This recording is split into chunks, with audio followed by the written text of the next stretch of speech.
नमस्कार। नीलांबर पीतांबर एकेडमी में आपका स्वागत है। अगर आप हमारे चैनल को सब्सक्राइब नहीं किए हैं तो आगे के अपडेट के लिए सब्सक्राइब करें, वीडियो को लाइक और शेयर भी करें।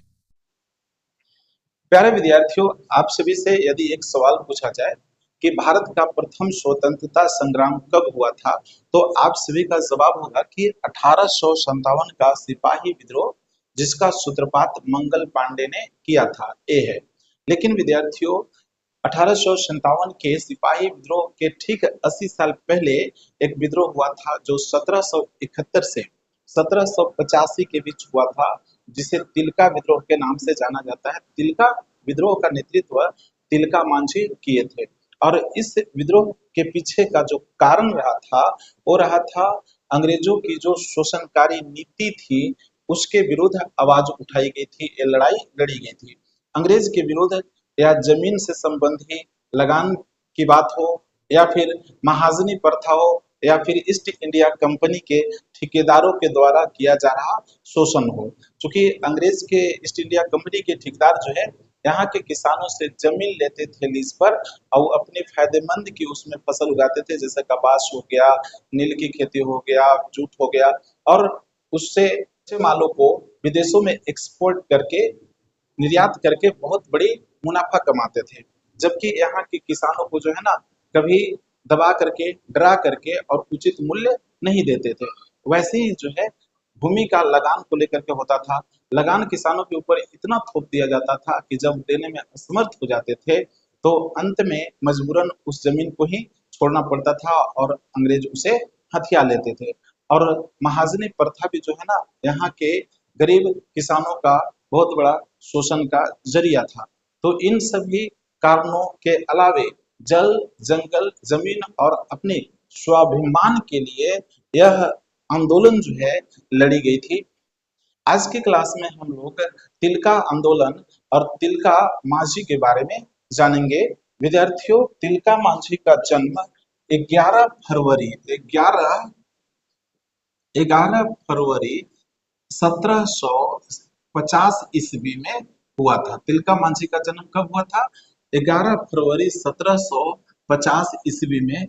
उस वक्त बिहार, जो बंगाल का प्रेसिडेंसी हुआ करता था, उसके अंतर्गत बिहार जो क्षेत्र है वो चलाया जाता था। और बिहार अब के बिहार के एक जिला है जिसे भागलपुर कहते हैं। भागलपुर का नाम आप सभी ने सुना होगा। भागलपुर के अंतर्गत एक प्रखंड है जिसे सुल्तानगंज कहते हैं। सुल्तानगंज, और वही सुल्तानगंज है जहां से जल उठाया जाता है देवघर शिव मंदिर में चढ़ाने के लिए। तो सुल्तानगंज अंतर्गत एक गांव जिसे नाम है तिलकपुर। तिलकपुर गांव में ही तिलका मांझी का जन्म हुआ था 11 फरवरी 1750 को। और तिलकपुर में एक संथाल परिवार के घर, जिनके मतलब कि तिलका मांझी के पिता का नाम सुंदर सुंदर मांझी था, सुंदर मांझी, और माता का नाम सोमी मुर्मू था, सोमी मुर्मू। तो विद्यार्थियों, आप लोग याद रखेंगे कि तिलका मांझी का जन्म 11 फरवरी 1750 ईस्वी में, जो बिहार के भागलपुर जिले के सुल्तानगंज प्रखंड के तिलकपुर गांव में हुआ था, जो एक संथाल जनजातीय परिवार में हुआ था। पिता का नाम सुंदर मांझी और माता का नाम सोमी मुर्मू था। विद्यार्थियों, तिलका मांझी का जन्म जो है ना, गांव में हुआ। क्योंकि तिलकपुर जो गांव है वो पहाड़ी क्षेत्र है, जंगली इलाका है, और उस वक्त तो और जंगल रहा होगा।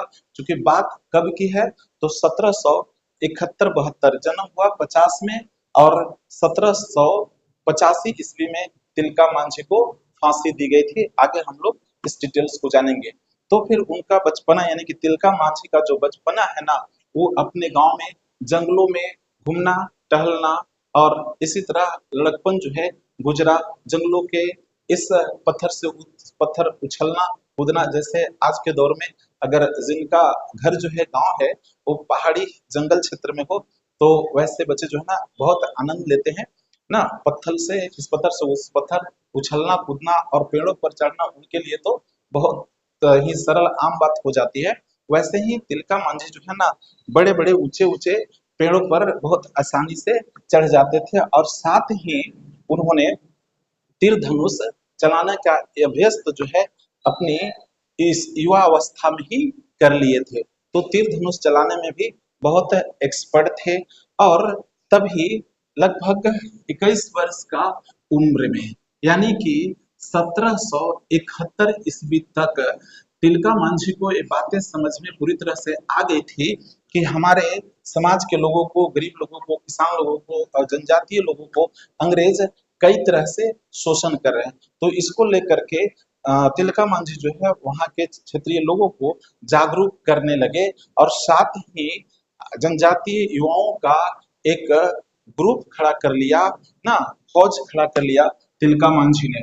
ठीक है, तो ये जो है ग्रुप खड़ा करने का काम जो है 1771 से कर दिए और 1778 ईस्वी तक इनका जो है सपना एक था कि अंग्रेजों के विरुद्ध लड़ाई लड़े। तो 1778 ईस्वी में 1778 ईस्वी में पूरी मतलब टुकड़ी के साथ इन लोग जो है ना रामगढ़ रामगढ़ जहां अंग्रेजी सैनिकों की छावनी हुआ करता था, रामगढ़ में हमला कर देते हैं उस छावनी में और हमला करके वहां के रामगढ़ अंग्रेज सैनिक के छावनी को कब्जे में ले लेते हैं। ठीक है, इसके बाद जो है यहाँ के जो सैनिक का अधिकारी था अंग्रेज का, वो सब जो है ना इस तिलका आंदोलन से भयभीत हो गए। अब लगने लगा कि शायद हम लोगों से भी ज्यादा ताकतवर जो है तिलका आंदोलन के जो आंदोलनकारी हैं उन लोग हैं।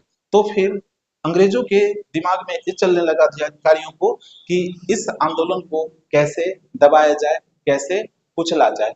तो तभी जो है 1779 ईस्वी में जो है यहाँ पे एक भागलपुर में नया और पहली बार कलेक्टर भेजा जाता है नियुक्त करके, जिसका नाम होता है क्लाइव लैंड। और क्लाइव लैंड को यह सभी जो यहाँ की स्थिति थी उसको बता दिया जाता है कि वहाँ पे तिलका आंदोलन बहुत जोरों से और एक मजबूत आंदोलन चल रहा है, उसे दमन करना है, दबाना है, कुचलना है। तो फिर क्लाइव लैंड जो 1779 ईस्वी में भागलपुर का कलेक्टर बना। कौन?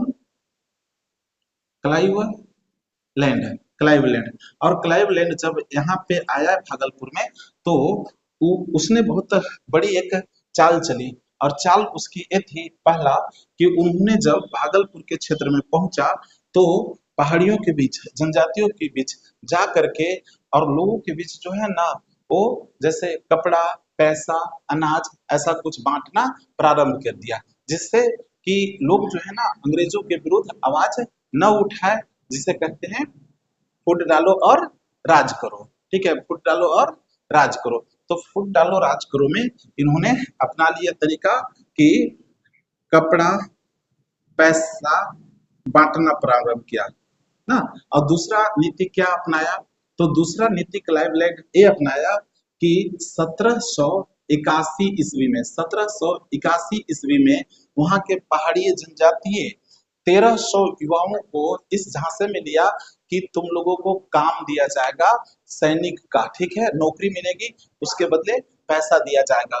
तो जनजातीय 1300 युवाओं को अपने झांसे में लेकर के और एक फौज की तरह तैयार कर लिया तिलका विद्रोह के आंदोलनकारियों के विरुद्ध लड़वाने के लिए। ठीक है, तो ये 1300 युवाओं का जो ये फौज खड़ा किया क्लाइव लैंड ने, उसका नेतृत्व या सेना कहे तो दे दिया वही के एक पहाड़ी व्यक्ति का, जिसका जिसका नाम था जोराह।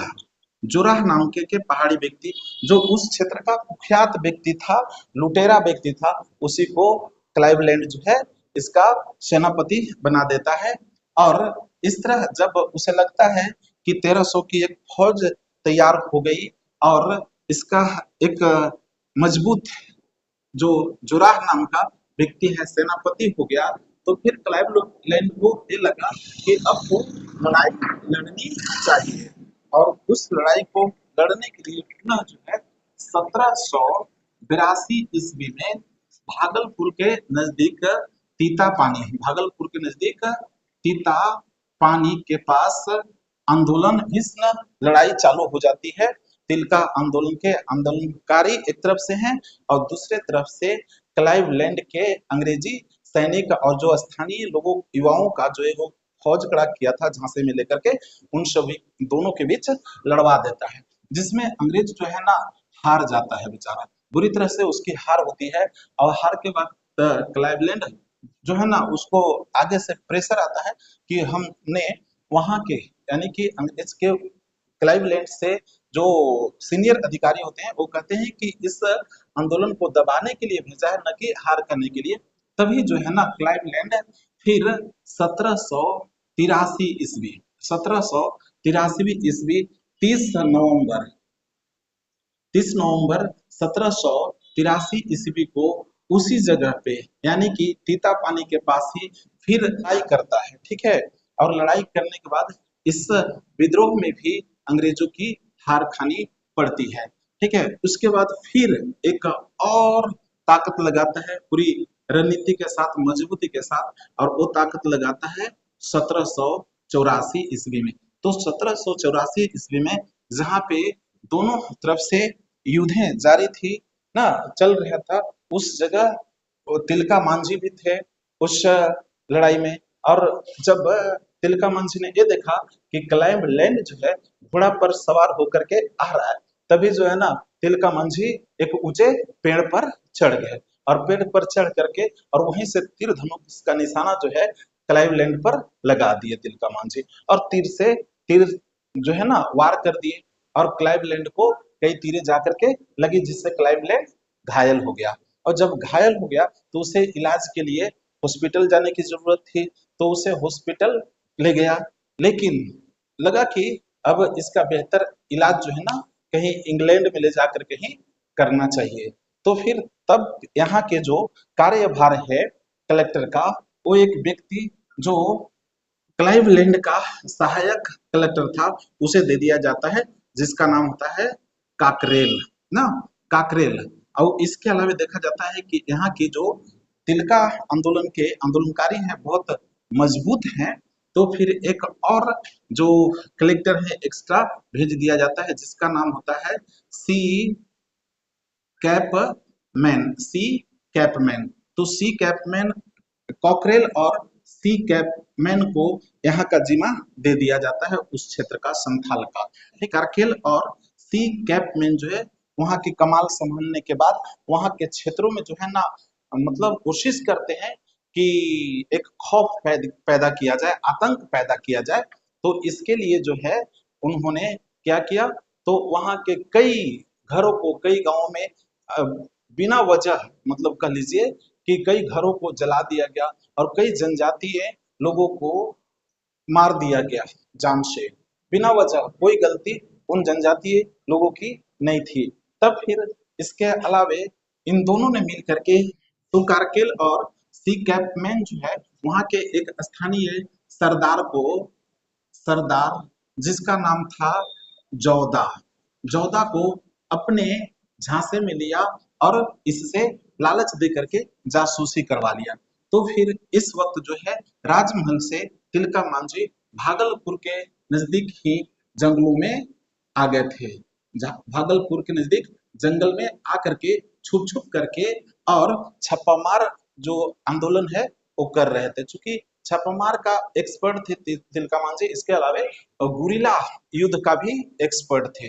छापामार और गुरिल्ला युद्ध के तिलका मांझी बड़े एक्सपर्ट थे, और वहां छापामार युद्ध जो है ना तिलका मांझी करते रहे छुप छुप करके।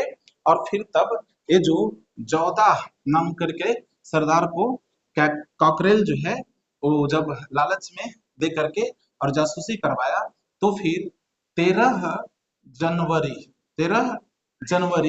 1785 ईस्वी को, 13 जनवरी 1785 ईस्वी को तिलका मांझी को पकड़ लिया जाता है।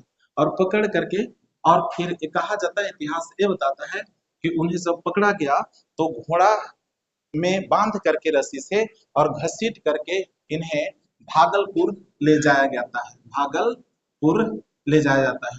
ठीक है, और भागलपुर ले जा करके और एक बरगद के पेड़ से उन्हें फांसी लटका करके फांसी दे दी जाती है।